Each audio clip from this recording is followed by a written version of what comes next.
Powering a safer and prosperous future energy transition is climate action. And to tell us all about that, Elana Cheslar, the Senior Manager at EY, a practitioner at the Institute of Sustainability and Environmental Professionals and Circular Economy Certified. Please welcome Elana Cheslar. Tonight I'm here to speak about renewable energy. It's a topic that many of us are familiar with, and it's really a privilege to be here in a room of industry leaders and those who have dedicated their lives to supporting safety and sustainability. I think we can all sign up to a more prosperous and safer world, and that's really some of the themes and the delivery that we can get from rollout of renewables. So the power sector is the largest global greenhouse gas emission source, and it's released from the extraction and use of fossil fuels.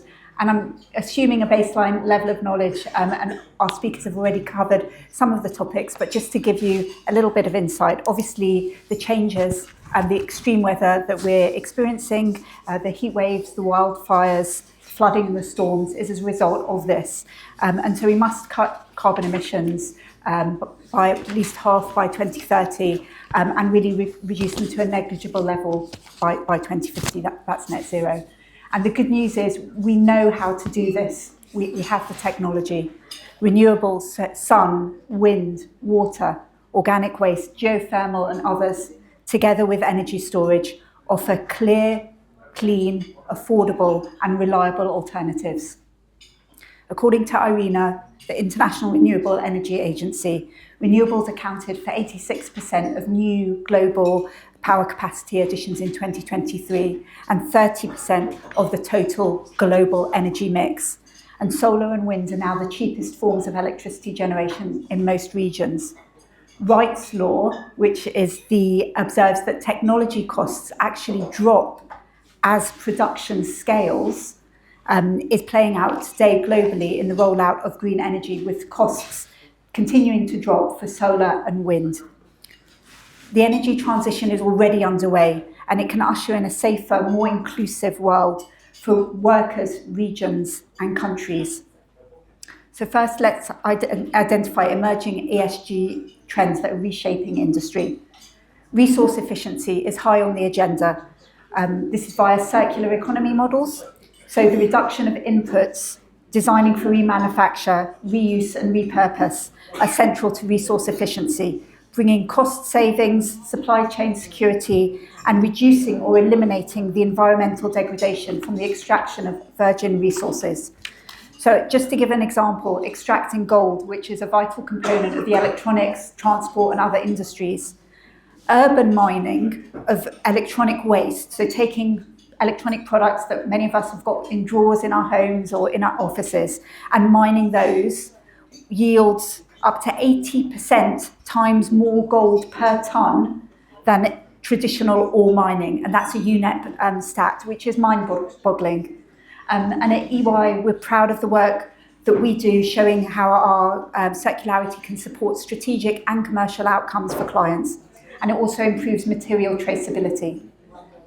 The just transition is another focus. I'm sure following speakers will allude to this as well, ensuring that workers and communities are not left behind as we shift to renewables. Minimising job displacement and disruption requires upskilling, reskilling, and stakeholder engagement, and especially from traditional industries to ensure robust knowledge transfer. So those of you who are here tonight from obviously the safety industry, for example, will realise that many of the health and safety practices from oil and gas industries are directly relevant to be replicated in offshore renewables industry. So let's take those messages and let's ensure that we have really good knowledge transfer. The IEA, the International Energy Agency Just Transition Framework, is a really great resource in this respect. And energy professionals will likely be familiar with projects such as the pioneering Energy Skills Passport that was put out by OPITO, who are responsible for the oil and gas industry training. And this transformed how offshore workers can transition between sectors. And this was a project that EY was delighted to be involved with. And now let's consider regulation and policy, another theme that many of our speakers have already alluded to. So global ESG disclosure standards are converging. but fragmentation persists. And so for now, jurisdictional differences will impact multinationals. So for those of us who work for those kinds of organisations, we'll be needing to take into account the different frameworks that exist across jurisdictions. And we support our clients to navigate these complexities and prepare assurance-ready disclosures across jurisdictions through ESG reporting services.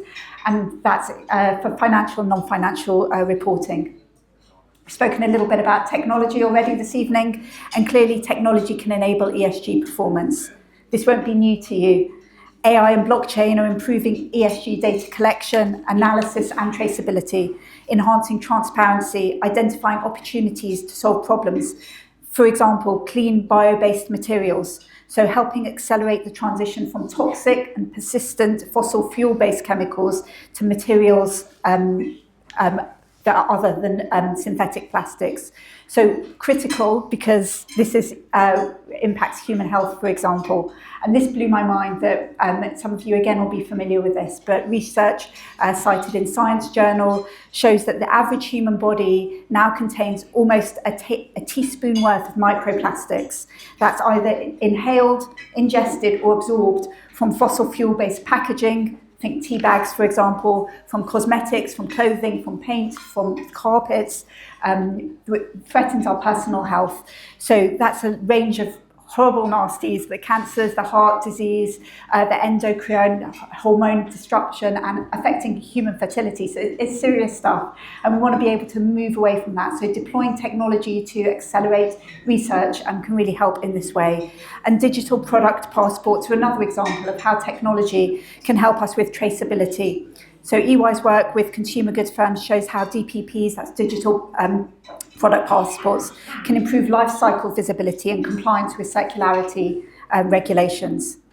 And then on to innovation. So by definition, ESG is driving innovation. We've been living out of kilter with our planet's life support system, evidenced by the fact that we have breached safe boundaries for ocean acidification, threatening the marine economy, biodiversity and chemical pollution. And the Stockholm Resilience Centre does a great job of putting out data on this. So we must and can maintain and even uplift the quality of life for everybody through innovation, living in a way that can support humanity in harmony with planetary boundaries. This is set out in the United Nations 17 Sustainable Development Goals, the SDGs, which are promoted by the Global Safety Summit.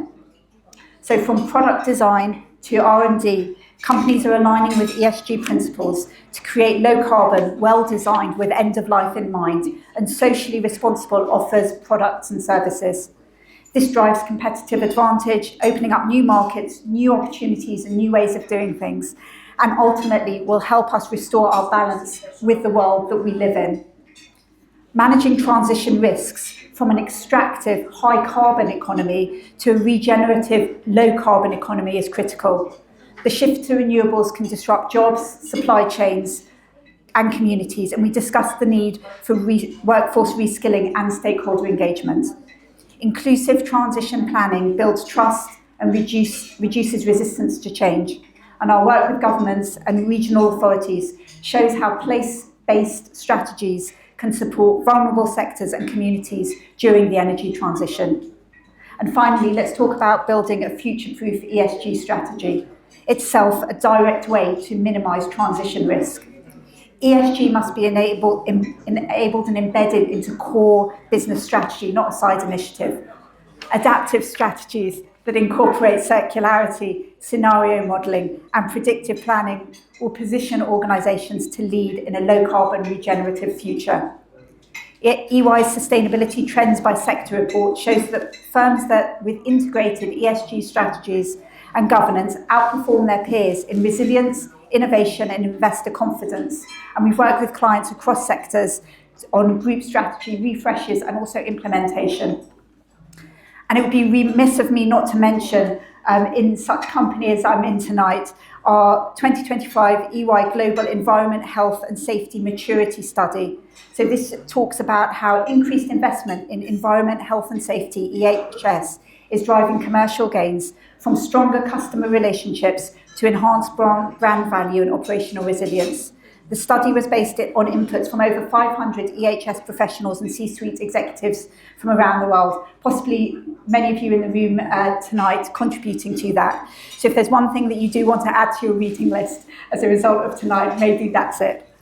And in closing, renewable energy is more than a commercially attractive climate solution. It's a catalyst for safety, equity and prosperity. And I'm sure that we'll all continue that conversation over the course of this evening and beyond. Thank you so much for your time.